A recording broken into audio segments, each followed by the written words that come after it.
Tren yang kita hadapi itu juga hampir sama, walaupun mungkin tidak sama persis, tapi kita juga melihat kenaikan yang cukup tinggi dari minat masyarakat dalam berinvestasi di pasar modal di Indonesia. Baik, kalau Menurut kita kami ini, ya ya silakan Pak Wilianto. ini juga sebagai salah satu bagian dari digitalisasi di pasar modal dan kemudahan masyarakat dalam bertransaksi secara online yang akan banyak membantu dalam pendalaman pasar modal itu sendiri. Baik, kalau untuk Maybank Kim Eng Sekuritas sendiri menilai seperti apa nih potensi investor baru di pasar modal yang katanya saat ini didominasi oleh generasi milenial dan juga Gen Z saat ini, Pak Wilianto?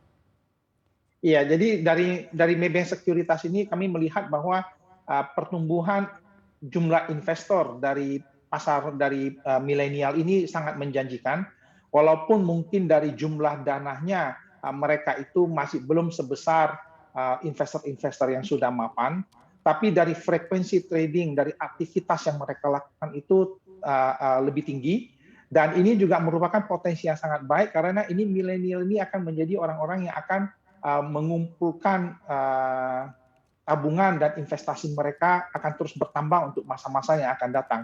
Jadi ini yang secara milenial, mereka ini sekarang kan masih baru mulai ya. Nanti ketika mereka sudah masuk bekerja, membangun karirnya, dan income-nya bertambah, maka pertumbuhan pasar modal kita ke depan itu akan menjadi makin baik dan akan selalu didukung dengan ditopang oleh milenial-milenial ini yang nantinya itu akan menjadi investor-investor yang lebih mapan ke depannya.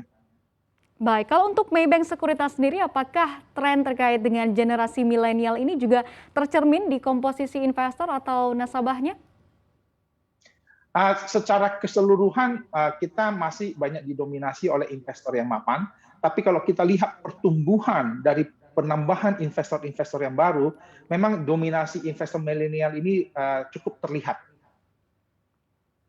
Baik, kalau Maybank Sekuritas sendiri melihat terkait dengan pandemi ini seperti apa? Karena kita ketahui di sisi lain ada penambahan jumlah investor yang sangat signifikan begitu ya dari investor milenial, tapi di sisi lain juga ada pandemi yang juga pastinya penuh dengan tantangan. Nah, untuk Maybank Sekuritas sendiri melihatnya apakah ini sebuah tantangan atau justru sebuah peluang, Pak Wilianto?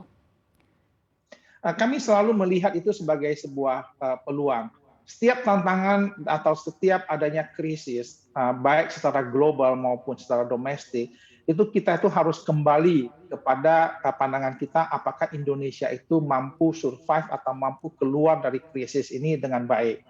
Untuk pandemi yang berlangsung semenjak 2020 dan mempengaruhi seluruh dunia, kami melihat bahwa respon pemerintah itu cukup baik dengan considering atau kita melihat dengan keterbatasan jumlah vaksin yang tersedia di seluruh dunia dan juga kemampuan pemerintah untuk secara cepat dalam pengadaan vaksin ini, kita melihat bahwa pertumbuhan ekonomi di tahun-tahun 2021 dan 2022 itu akan semakin membaik. Sehingga ini menciptakan sebuah peluang investasi yang sangat baik menurut kami karena harga saham itu sudah terkoreksi cukup banyak dari saat sebelum pandemi.